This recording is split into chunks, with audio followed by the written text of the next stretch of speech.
Monsieur le vice-président de la transition écologique, cher docteur Richard Chemla, mesdames et messieurs les maires, mesdames et messieurs les lectrices et les lecteurs de la tribune, j'espère qu'il y en a beaucoup. Bonjour à toutes les Niçoises, les Niçois, et puis bien sûr à toutes celles et ceux qui nous ont retrouvés ici à Nice pour cette deuxième édition du Nice Climate Summit. L'ancien président de la République, Jacques Chirac, avait dit la maison brûle et nous regardons ailleurs. Alors très humblement et très modestement, nous allons essayer durant 2 jours, face à l'évidence, face au réchauffement de la Méditerranée, face à la montée des océans, face au développement de l'acidité de notre océan, justement de ne pas regarder ailleurs, mais d'être tous présents, d'échanger, d'apprendre. C'est aussi le rôle d'un média, d'un journal comme La Tribune, d'avoir cette mission d'information, d'éducation et de développer la connaissance.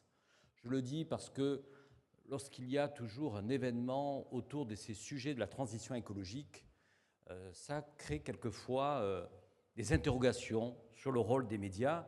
Et je le dis ici devant vous, je crois qu'on a besoin non seulement bien sûr du rôle de la presse et des médias d'essayer d'aller sur des sujets de fond, et de ne pas nécessairement d'aller chercher toujours la petite phrase ou le petit buzz. Ici, pendant 2 jours, de manière très modeste, on n'a pas la prétention, nous, un journal, de vouloir sauver la planète, mais au moins on a la prétention, l'ambition de rassembler des acteurs très différents du monde associatif, des ONG, des maires, des élus, de nos hôtes, et je remercie bien sûr tous nos représentants qui viennent de tous les continents, qui sont là avec nous pendant 2 jours, mais aussi, je pense, aux start-up qui sont aussi dans ce territoire, aux industriels, parce qu'en réalité, nous aurons tous la nécessité justement d'apporter des solutions. On va essayer durant ces 2 jours d'apporter un océan de solutions, et que finalement, chacune et chacun a certainement sa contribution. En tous les cas, c'est toute l'ambition de cette édition du Nice Climate Summit. Vous l'aurez compris, nous avons choisi le thème de l'océan, protéger l'océan, sauver l'humanité. Je remercie la rédaction de la Tribune. Tout d'abord, notre rédactrice en chef, Laurence Bottero, qui a coordonné le programme des 2 jours. On peut l'applaudir.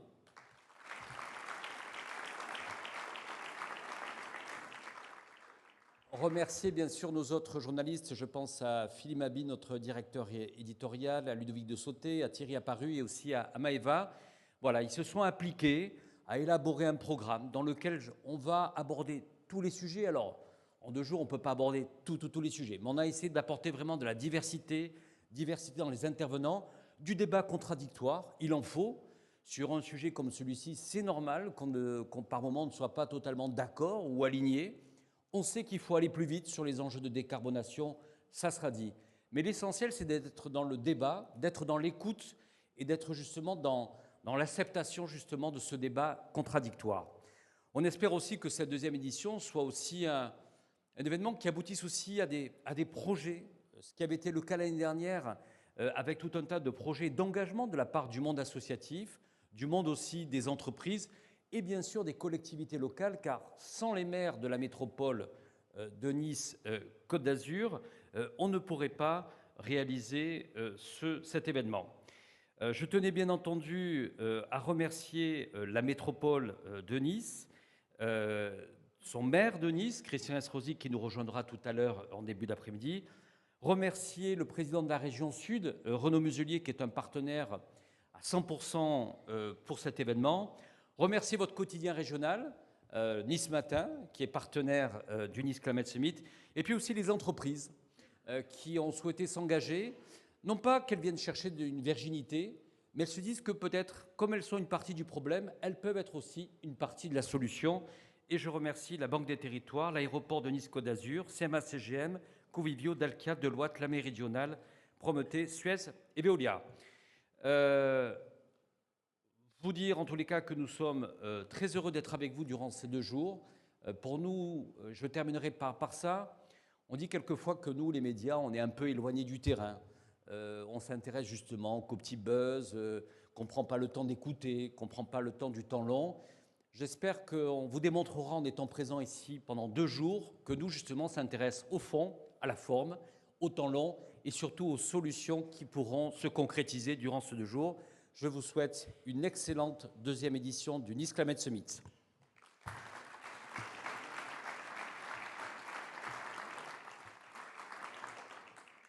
Alors, comme je l'ai évoqué tout à l'heure, en début d'après-midi, ça sera le président de la métropole de Nice-Côte d'Azur et maire de Nice, Christian Estrosi, qui se joindra à nous. Mais il a souhaité, bien entendu, pour démarrer cette journée, vous apporter un petit message. 2 minutes.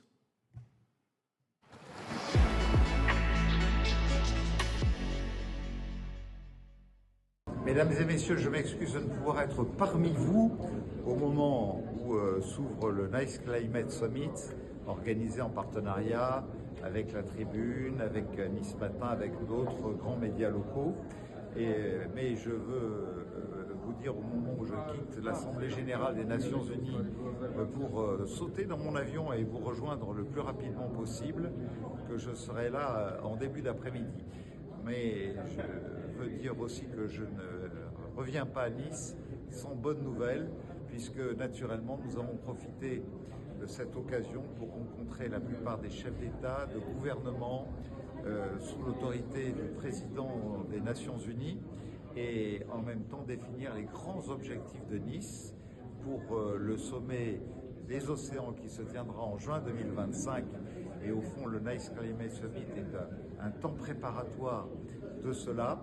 Je précise que nous avons décidé d'en faire un rendez-vous concret, structurant l'avenir, avec des fondations qui apportent des financements importants à la clé, et d'avoir pu rencontrer l'ensemble des acteurs qui viendront nombreux au plan scientifique, au plan gouvernemental, au plan des États, au plan aussi du sommet des villes côtières qui représentent 1 milliard d'habitants de la planète qui pourraient être menacés par la montée des eaux dans les 50 ans qui viennent, et dont je présiderai la coalition de tous les maires, des présidents de région, des gouverneurs, de toutes celles et tous ceux qui ont un rôle à faire dans la ratification du traité qui doit être signé par au moins 60 chefs d'État à Nice, dans les accords de Nice l'année prochaine.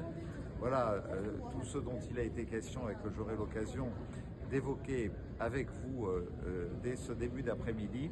Je file maintenant à l'aéroport JFK pour vous rejoindre le plus vite possible, et bon début de Nice Climate Summit à toutes et à tous.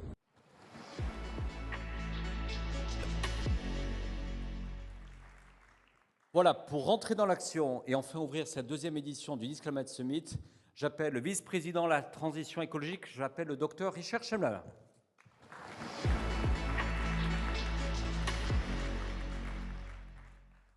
Merci. Mesdames et messieurs, eh bien, les moyens modernes m'ont fait gagner du temps. Je vais aller vous dire pourquoi j'étais là à la place de Christian Estrosi, le représenter, vous avez compris maintenant pourquoi notre maire président est tellement engagé dans cette volonté de travailler sur notre futur de la planète, que donc il est sur le chemin du retour.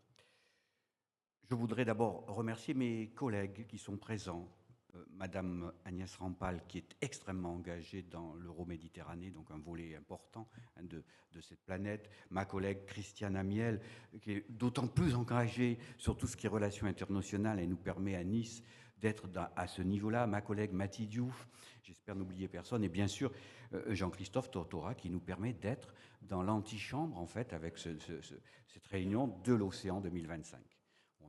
On le sentait donc en pleine préparation. Et puis vous remerciez, vous, au nom de la métropole, au nom de Christian Estrosi, qui avait fait donc ce voyage, qui est là et qui allait travailler, nous allons travailler ensemble sur ce futur.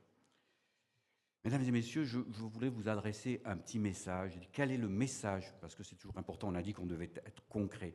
Je ne supporte pas, vous le savez, certains me connaissent, je ne suis pas un vrai, on dit politique, je ne supporte pas les discours qui n'ont pas de message. Le changement climatique est plus que maintenant à notre porte, il est rentré dans notre maison, il a brûlé certains de nos jardins, et nous sommes un peu à l'équivalent de... Aujourd'hui, nous avons le rôle de Néandertal. Néandertal, il a été bousculé par Homo sapiens, parce qu'il n'a pas su s'adapter. Certaines théories disent que c'est aussi l'environnement, et nous sommes là. Il ne faut pas croire qu'une société humaine ne peut ne pas disparaître.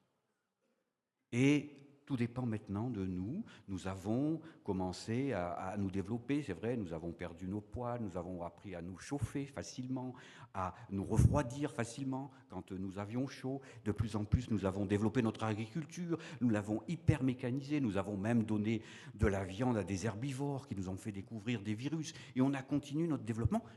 Et notre cerveau a aimé ça, c'est ça qu'il faut comprendre. Il a sécrété, comme aujourd'hui, là pour moi, de la noradrénaline, de l'adrénaline, de la sérotonine, des hormones du plaisir. Et il en a demandé. Et nous sommes devenus drogués de cette consommation. Et c'est ça qu'il faut comprendre. Et alors, bien entendu, on nous a vendu de la drogue de plus en plus. Et on ne s'en est pas aperçu parce qu'on en a eu besoin. On a d'autant plus besoin encore d'adrénaline. Nous avons croisé, hélas, ou tant mieux, parce que ça nous a permis de nous développer, des petits organismes minuscules par centaines de millions, des fossiles qui nous ont permis d'avoir une énergie qu'on appelle justement fossile, qui nous a fait encore avancer plus vite, sécréter encore plus d'adrénaline, laissant, il ne faut pas l'oublier, messieurs des pays, de certains pays, sur le côté certains pays, dans notre immense aventure, dans notre immense avancée de l'homme, nous sommes un peu, et c'est important que vous le compreniez, c'est mon rôle aussi de faire passer ce message, sur un Titanic planétaire. La seule différence, c'est que nous savons que nous allons toucher un iceberg. Eux ne le savaient pas. L'iceberg a ouvert une plaie gigantesque. Espérons, tous ensemble, il est trop tard pour s'opposer, économistes, écologiques, institutions. Il est trop tard pour s'opposer. La politique de la chaise vide, je le dis à mes collègues écologistes, n'est pas bonne. Il faut travailler ensemble c'est seulement ensemble que nous pourrons tourner ce gouvernail. L'iceberg va nous toucher. L'iceberg va toucher le Titanic planète Terre, mais la plaie ne sera pas mortelle si tous ensemble nous travaillons. Nous serons capables à ce moment-là de pouvoir donner une autre trajectoire, de modifier notre cerveau, de droguer, de l'y apprendre, à prendre du plaisir en descendant la poubelle jaune. Je crois que c'est le mercredi, alors que ça ne fait pas beaucoup d'adrénaline, ça, à trier, à réduire notre consommation, à en faire une autre consommation. Faites attention, je ne parle pas de régression, hein, que mon message soit bien compris. Et alors, nous ferons mentir peut-être l'histoire. Nous ne serons pas un Néandertal qui a été battu par Homo sapiens climat. Nous avons réussi, mais tous ensemble, à détourner ce Titanic planétaire. Voilà ce que je vous propose de faire. Il n'est pas trop tard. Il est de toute façon trop tard pour hésiter. Donc il faut avancer ensemble. Et en ce sens, je remercie la tribune qui nous donne l'occasion. Moi, quand j'étais plus jeune, je l'ai déjà dit, je n'ai pas d'honte. Je pratiquais, si vous voulez, le côté de cette chaise vide. Et je dis aujourd'hui, c'est trop tard. Il faut travailler ensemble. Qui nous donne l'occasion, vous qui êtes là aujourd'hui de tous les horizons, de travailler ensemble. J'espère peut-être que mon discours vous aura au moins bousculé, et que certains qui repartiront en avion auront un petit sentiment, si vous voulez, d'injustice. Si c'est cela, à votre retour, nous aurons gagné dans cette réunion. Je vous souhaite de bonnes journées de travail.